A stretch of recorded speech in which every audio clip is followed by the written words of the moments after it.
Well, this is it. This is the first time.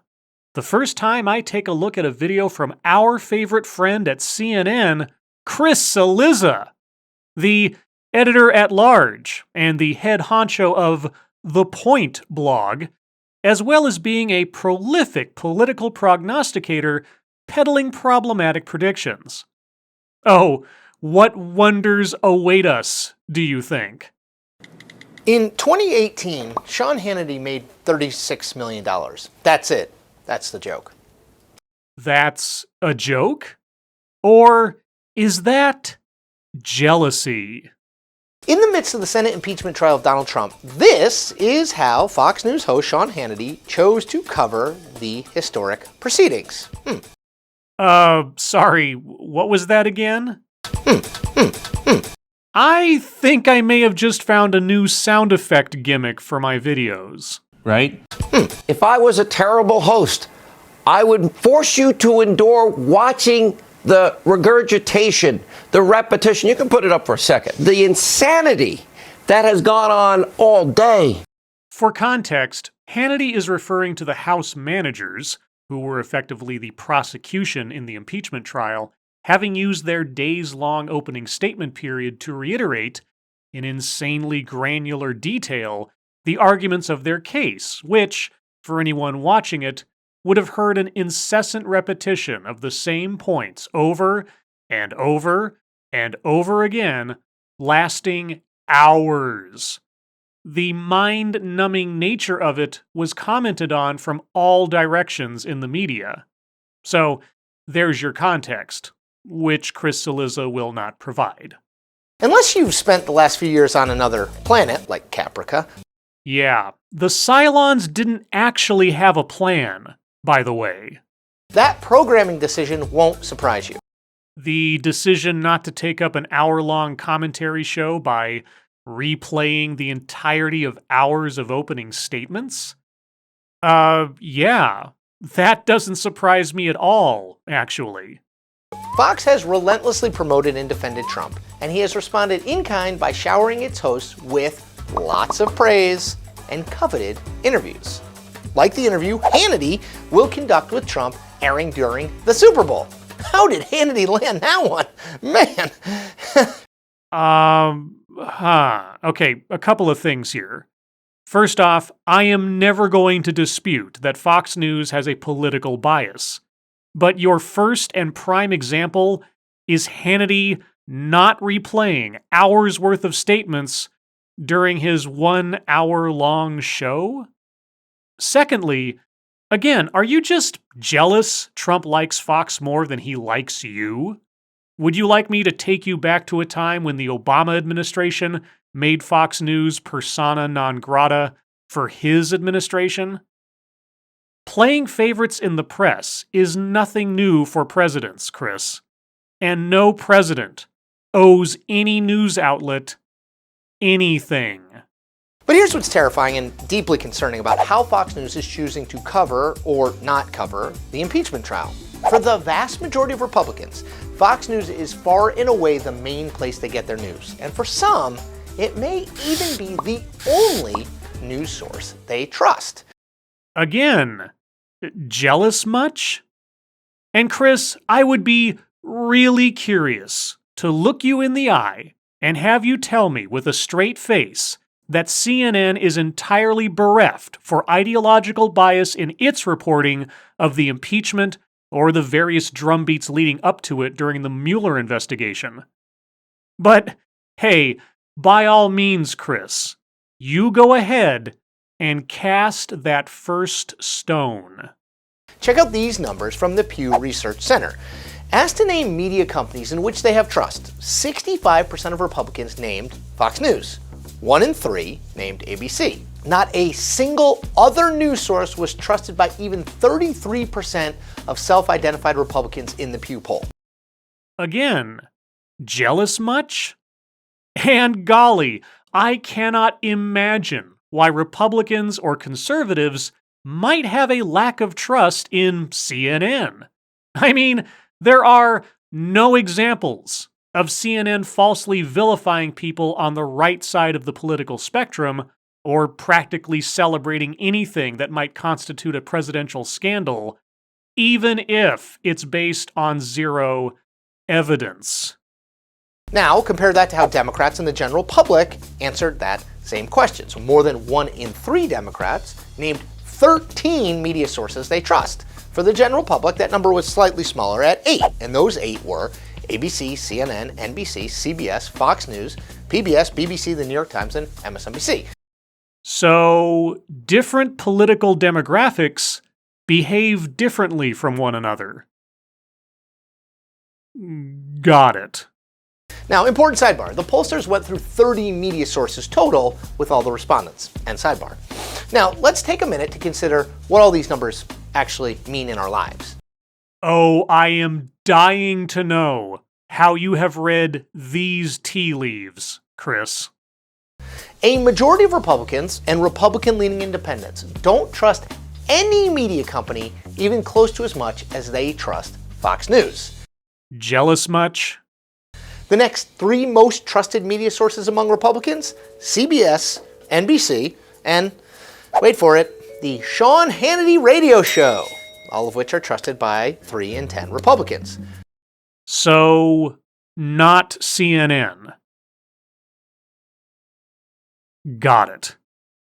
18 of the 30 media sources that Pew asked about were trusted by less than 1 in 5 Republicans and Republican leaners. Now, combine those numbers with A, Fox News' overwhelming viewership numbers among Republicans. 60% get their election news from Fox, no other outlet gets above 30%. And B, the marked difference between its content and that of all the other mainstream media outlets on impeachment and virtually every other political story. Well, if you did combine those things, and when you do, what you get is a toxic stew, a country in which people are living in 2 separate realities. One created by Trump and Fox News, and, well, the other, more fact-based reality.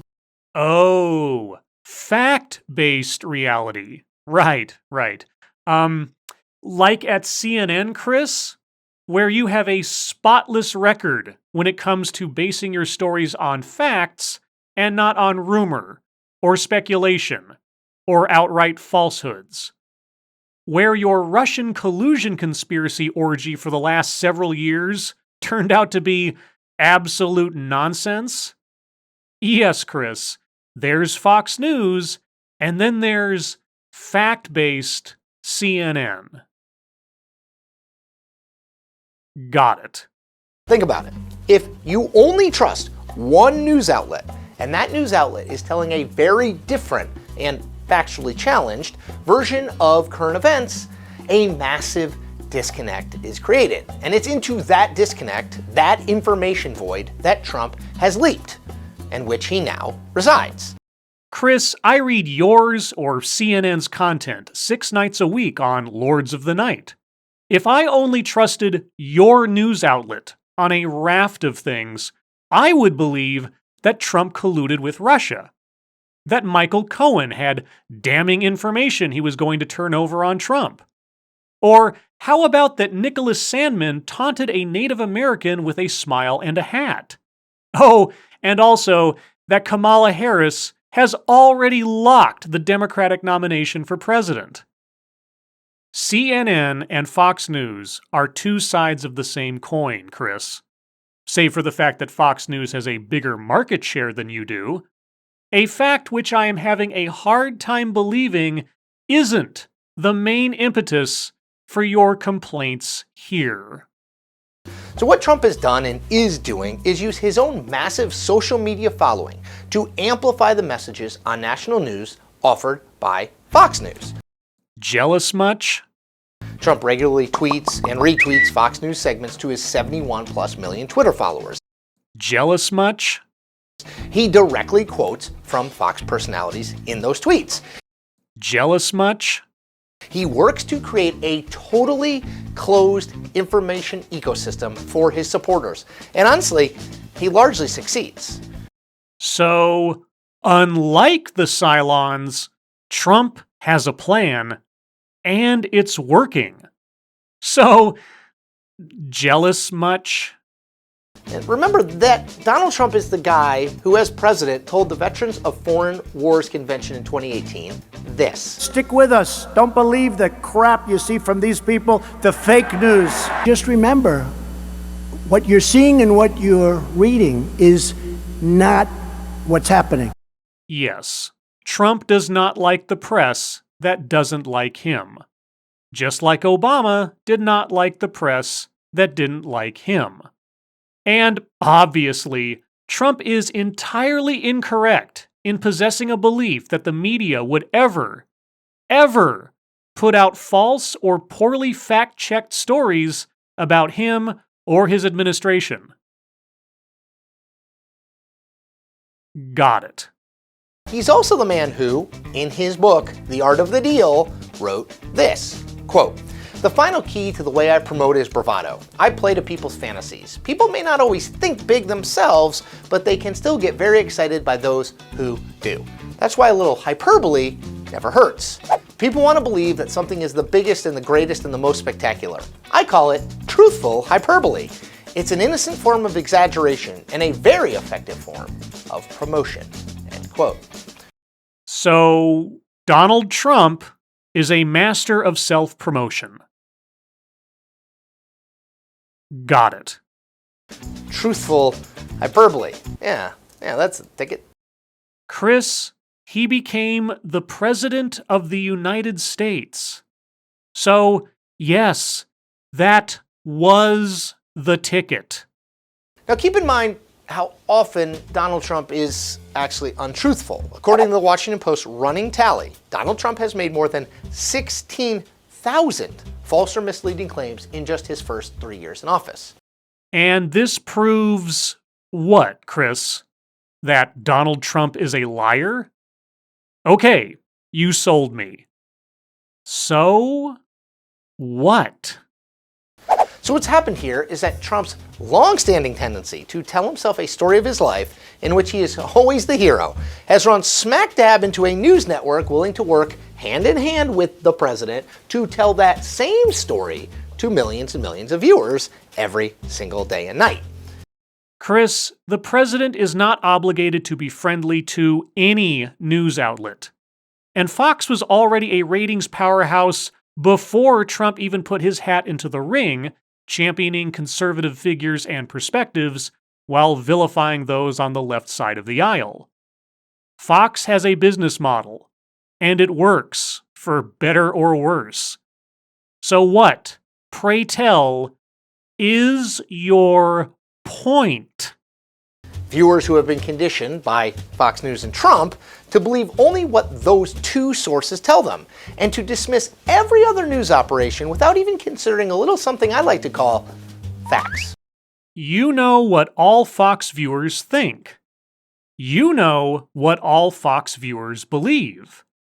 You're telling Fox viewers that they are single-minded and uninformed and entirely malleable because of the things they like to watch and where they prefer to get their news.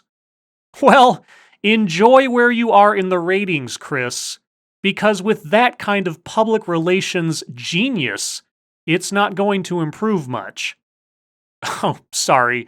You were going to tell us about something you like to call facts? Now, there's no question that Trump and Fox have succeeded employing this strategy. One is in the White House. The other is the most watched cable TV network by a long shot. Jealous much? But that success comes at a price, and it's a big one, and one that we will continue to pay for years and years to come. And that is the point. That is not a point, Chris. That is a claim. One that you haven't even bothered to clarify before ending this video. What price will be paid? What is the danger you mean to warn us about? Trump likes Fox. Fox likes Trump. A lot of people watch Fox. And you don't like it. Because you're a better news channel? You're more accurate? You're more correct? Well, hell, Chris, I guess all you have to do is turn off the salt and get good, bro. I think that is the point. As always, thank you for watching.